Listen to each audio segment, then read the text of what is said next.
आज के सेशन में हम आरएससी एग्ज़ाम के बारे में डिस्कशन करने वाले। RHCE red hat certified system administrator. जैसे आप RSC एसए का एग्ज़ाम देते हो फर्स्ट एग्ज़ाम, तो रेड हैट का जो सेकेंड एग्ज़ाम होता है RHCSA के बाद वो आप कर सकते हो RSCE red hat certified engineer. तो रेड हैट का ये फर्स्ट एग्ज़ाम होता है, उसके बाद फिर RSC का सेकेंड एग्ज़ाम होता है।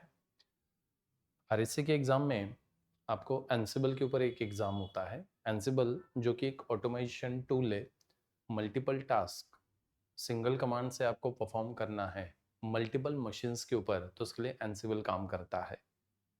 सिलेबस में हमने एंसिबल का ट्रेनिंग लिया था, जैसे कि RH294 ये एंसिबल का बुक कोड है, बुक का कोड है, और एग्ज़ाम का जो कोड है वो है EX294। और आज के सेशन में हमें इसी को डिस्कस करना है, EX294 के बारे में डिस्कशन, मतलब ये एग्ज़ाम कैसे होता है, किस तरह से आपको एग्ज़ाम सॉल्व करना है, क्या टर्म्स एंड कंडीशंस होते हैं, वो आपको पहले से पता होना चाहिए।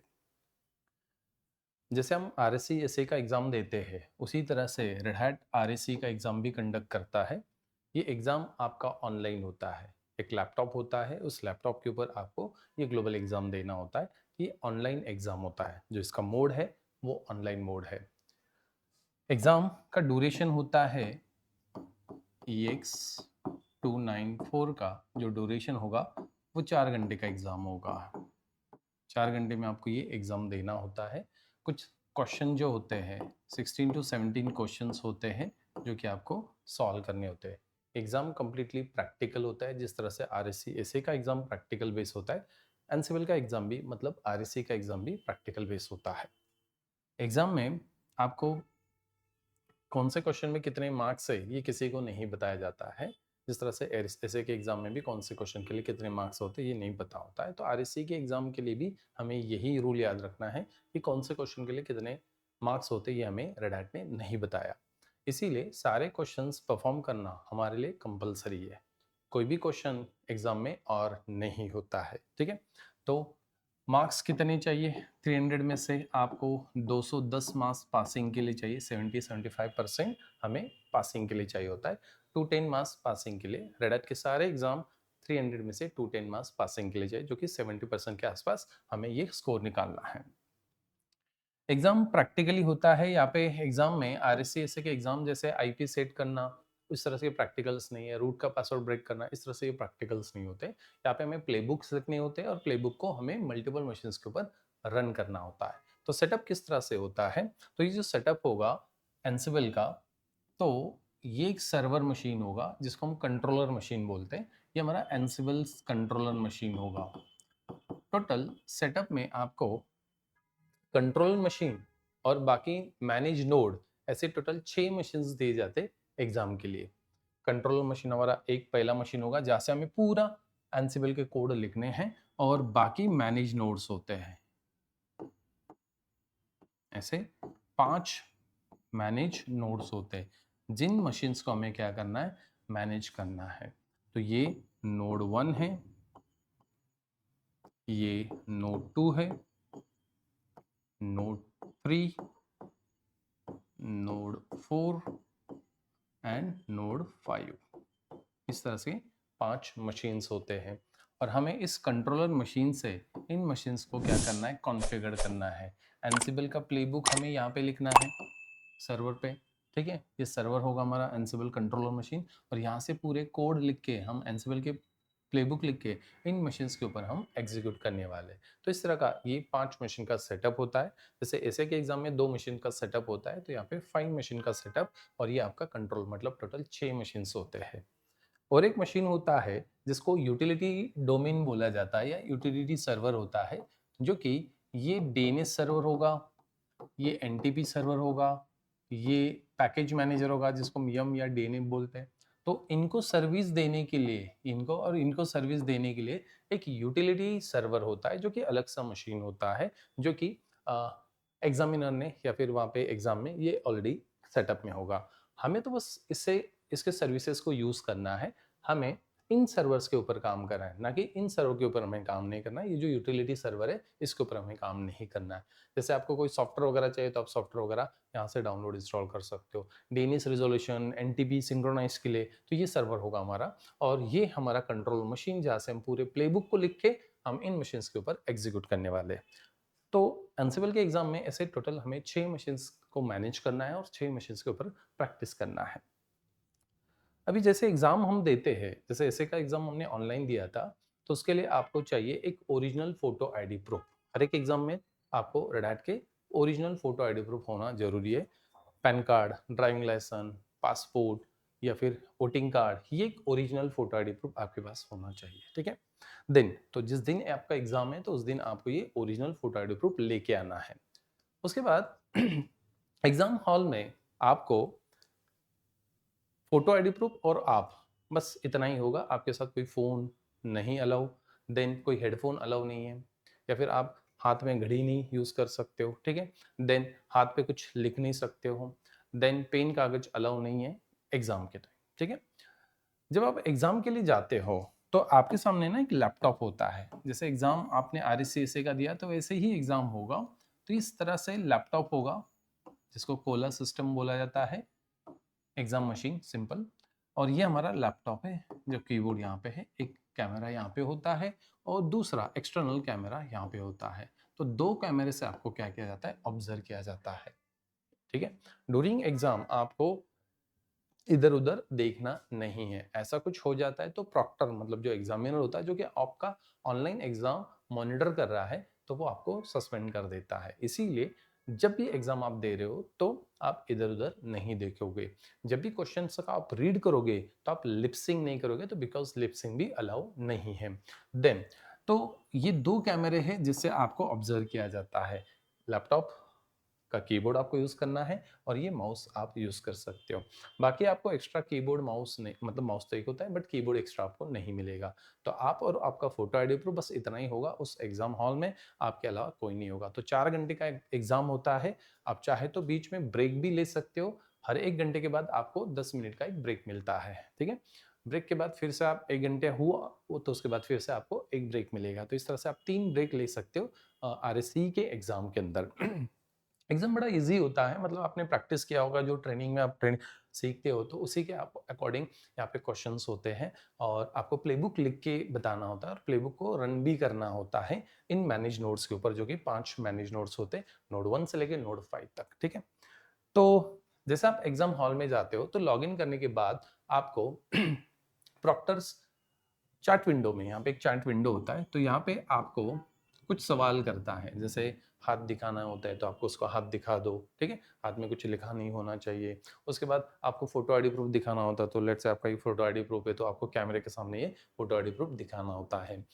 फिर वो बोलेगा रूम स्कैन करना है, तो जो ये एक्सटर्नल कैमरा होता है इसको उठा के आपको अपने रूम्स को स्कैन करना है। लेट्स से ये कैमरा है फॉर एग्जांपल के लिए, तो आपको ये रूम स्कैन करना है, सीलिंग वगैरह आपको दिखा देना है, टेबल के पीछे क्या है तो आपको वो प्रॉपर दिखा देना है।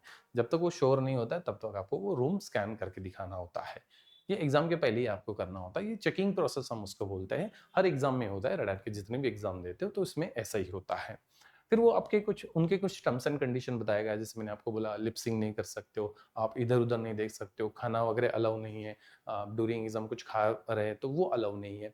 तो ऐसे कुछ उनके टर्म्स एंड कंडीशंस होते हैं। चैट विंडो पे वो आपको बोलेगा, आपको बस ओके ओके बोलते जाना है, उसको एक्सेप्ट करते जाना है। फाइनली वो बोलेगा एग्जाम स्टार्ट करना है, तो आप एग्जाम को स्टार्ट कर सकते हो। फिर आप एग्जाम कैसे स्टार्ट करोगे, मतलब कैसे एक्सेस करोगे, तो जैसे ये प्रॉक्टर का काम हो गया, उसने एग्जाम स्टार्ट कर दिया, तो ये आपका लैपटॉप होगा, ठीक है। यहाँ पे ना एक्टिविटीज बटन होता है। अभी एक्टिविटीज की जगह ना रेड हैट का लोगो आता है छोटा सा, वही एक्टिविटीज बटन है। जैसे आप वहां पे क्लिक करते हो तो आपके सामने इस तरह से एक पैनल ओपन होगा साइड में, ठीक है। और इस पैनल पे यहाँ पे रेड हैट का एक लोगो होगा, जो कि एक ब्राउजर होगा। वहां पे आप जैसे क्लिक करते हो, या यहाँ पे आप क्लिक करते हो तो ये एग्जाम स्टार्ट मतलब उसको नाम दिया जाता है एग्जाम स्टार्ट, ठीक है।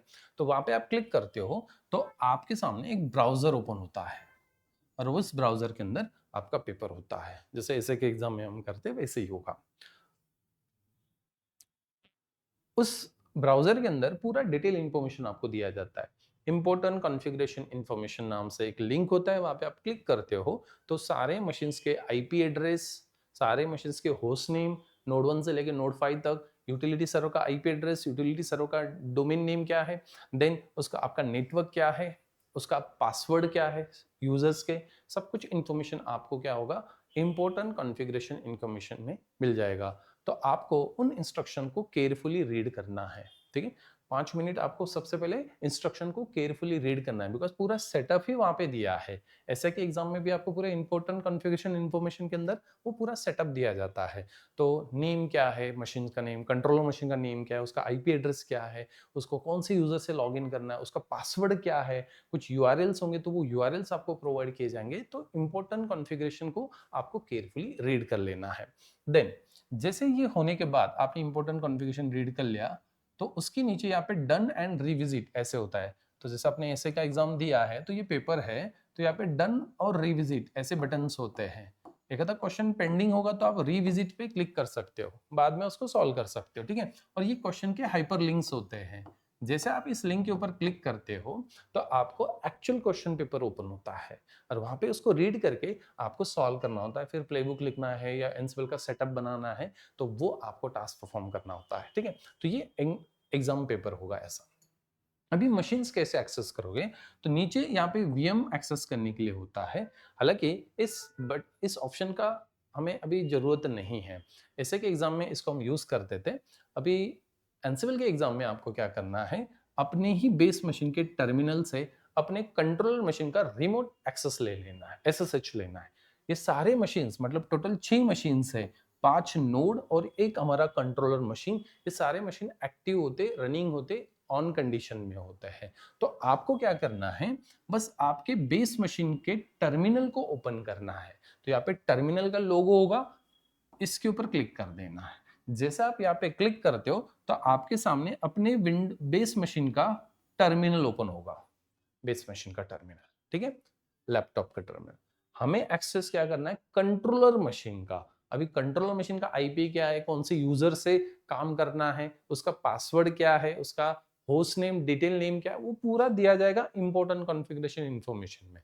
तो आपने इंफॉर्मेशन केयरफुली रीड किया है, सेटअप आपने समझ लिया, तो आपको क्या करना है, इस टर्मिनल पे कमांड चलाना है एसएसएच। एसएसएच से उस कंट्रोलर मशीन को एक्सेस कर लेना है, उसके आईपी या फिर उसके नाम से साथ। ठीक है, जैसे कंट्रोलर डोमेन 0 example.com इस तरह के नाम्स होते हैं, तो वो आपको क्या कर लेना, एक्सेस कर लेना है। बट एक्सेस किससे करना है, जो यूजर आपको दिया होगा उस यूजर से। तो ये इंपॉर्टेंट कॉन्फ़िगरेशन इंफॉर्मेशन में दिया है कि आपको कौन से यूजर से ये पूरे काम करना है। मतलब जो पेपर आप सॉल्व करोगे तो एक पर्टिकुलर लिमिटेड यूजर मतलब सूडो यूजर से आपको काम करना होता है। तो एडमिन नाम से या कभी स्टूडेंट नाम से इस तरह से यूजर होता है वहां पे। तो वहां पे आपको एक्सेस उस यूजर से करना है, जैसे कि admin controller domain 0 example.com या फिर student@controller domain 0 domain 1 domain 2 इस तरह से example.com। तो इस तरह से आपको उस यूजर से एक्सेस करना है। रूट से काम नहीं करना है, हमें एनसीएल के एग्जाम में रूट से काम नहीं करना है। हमें पेपर में दिया जाता है एक यूजर से काम करना है, और उस यूजर से ही लॉगिन करके हमें एक्टिविटीज को परफॉर्म करना है। ठीक है, तो इस तरह से ये पूरा सेटअप होता है। ये जो एग्जाम है 4 घंटे का एग्जाम है, जिसमें आपको 210 मार्क्स पासिंग के लिए चाहिए। रिजल्ट आपका सेम डे लग जाता है, जिस तरह से ऐसे के एग्जाम में भी सेम डे रिजल्ट लग जाता है। वैसे तो बोलते 3 दिन वर्किंग 3 डेज में आपको रिजल्ट मिलेगा, बट सेम डे पे ही आपका रिजल्ट आ जाता है। ठीक है, तो जैसे मैंने सेटअप आपको बताया, तो सेटअप इस तरह से होगा। इंपॉर्टेंट कॉन्फ़िगरेशन इंफॉर्मेशन को केयरफुली रीड करना है। वर्चुअल मशीन्स आपको दिए जाते हैं, ठीक है, तो उन मशीन्स का पूरा टेबल इस तरह से आपके पास होगा। जैसे कंट्रोलर डोमेन 0 example.com, उसका आईपी एड्रेस यहाँ पे दिया है। कंट्रोलर डोमेन 0 example.com का आईपी एड्रेस है 172.240.200। हालांकि एग्जाम में ये डिफरेंट होगा। इसका रोल क्या है, एनसिबल कंट्रोलर मशीन है, तो ऐसा आपको दिया जाएगा। देन यूटिलिटी डोमेन 0 example.com 172.240 उसका एड्रेस दिया जाएगा। यूटिलिटी नोड है जो कि हमें सर्विसेज प्रोवाइड करने के लिए होगा, ये 5 और हमारे कंट्रोल मशीन को ये सर्विस प्रोवाइड करेगा। Node 1 domain 0, node 2, node 3, node 4, node 5 और उसका एड्रेस 201, 20 2, 203, 204, 205 ऐसा, और उनके रोल्स, ये मैनेज नोड्स है। मतलब हम इस कंट्रोलर मशीन से इन 5 मशीन्स को क्या करने वाले हैं, मैनेज करने वाले हैं, कंट्रोल करने वाले हैं। मतलब हमें काम तो बस एक ही मशीन के ऊपर करना है, हमें एक ही मशीन को रिमोट एक्सेस लेना है अपने बेस मशीन से, जो कि लैपटॉप से, जो लैपटॉप पे हम एग्जाम दे रहे हैं। और सारे प्रोग्राम्स हमें कहाँ पे रन करने हैं, सारे प्रैक्टिकल्स हमें नोड 1, नोड 2, नोड 3, नोड 4 और नोड 5 के ऊपर करना है। कहाँ से? कंट्रोलर मशीन से। प्लेबुक हम बनाएंगे और उसको पुश करेंगे, और फिर इन नोड 1 से लेकर नोड 5 तक मशीन्स के ऊपर हमें जो जो क्वेश्चन जहाँ बोला गया है वहां पे हम परफॉर्म करेंगे। ठीक है, तो आईपी पहले से सेट है, स्टैटिकली आईपी सेट है, डोमेन नेम वगैरह सब कुछ रिजॉल्व है। ठीक है, तो यहाँ पे आपको आईपी सेट करने की जरूरत नहीं है, होस्ट नेम रिजॉल्व है, कॉन्फ़िगर करके रखा है फुल्ली क्वालिफाइड डोमेन नेम के साथ या शॉर्ट नेम के साथ, जिसको हम होस्ट नेम से या फिर डोमेन नेम से भी उसने रिजॉल्व करके रखा है। ठीक है, देन कौन से यूजर से काम करना है, तो जैसे यहाँ पे बोला गया है द एडमिन यूजर होगा और उसका पासवर्ड आपका रेड हैट होगा। ठीक है, हालांकि रेड हैट नहीं होगा, मैंने प्रैक्टिस के लिए यहाँ पे बोला है रेड हैट, तो एग्जाम में पासवर्ड डिफरेंट हो सकता है, तो आपको यही इंपॉर्टेंट कॉन्फ़िगरेशन में से रीड कर लेना है कि एग्जैक्टली पासवर्ड क्या है। ठीक है, तो जैसे कि एडमिन का पासवर्ड, ऑल सिस्टम के एडमिन का पासवर्ड, मतलब सारे मशीन के ऊपर एडमिन नाम का यूजर होगा। एडमिन की जगह स्टूडेंट हो सकता है या फिर दूसरा कोई यूजर हो सकता है, एलेक्स, सुजन वगैरह इस तरह से भी यूजर्स हो सकते हैं। और उनके जो पासवर्ड है, पासवर्ड भी डिफरेंट होगा, तो मैंने प्रैक्टिस के लिए यहाँ पे रूट का रेड हैट पासवर्ड मैंने बोला है सेटअप के अंदर। ठीक है, तो एग्जाम में पासवर्ड ये डिफरेंट होगा। देन रूट का पासवर्ड वगैरह आपको चेंज नहीं करना है जब तक आपको कहीं बताया नहीं गया होगा क्वेश्चन में, तो अदरवाइज आपको पासवर्ड को चेंज नहीं करना है। बेस मशीन के पासवर्ड को आपको चेंज नहीं करना है, बेस मशीन पे आपका एक्सेस नहीं होगा, बेस मशीन पे ये प्रैक्टिकल नहीं करना है आपको। बेस मशीन से कंट्रोलर मशीन का रिमोट एक्सेस करके आप ये प्रैक्टिकल कर सकते हो। वैसे यहाँ पे नीचे वैसे मेंशन किया जाता है कि आप ssh@admin@controllerdomain0example.com से आप बेस मशीन से रिमोट एक्सेस कर सकते हो। तो चलो, एग्जाम का सेटअप जो होता है वो इस तरह से होता है। एक एक क्वेश्चंस को हम डिस्कस करेंगे किस तरह से उसको सॉल्व करना है, बट आरएससी का जो एग्जाम होता है उसके अंदर इस तरह का ये पूरा सेटअप होगा, जो कि आपको ये पता होना जरूरी है। ठीक है।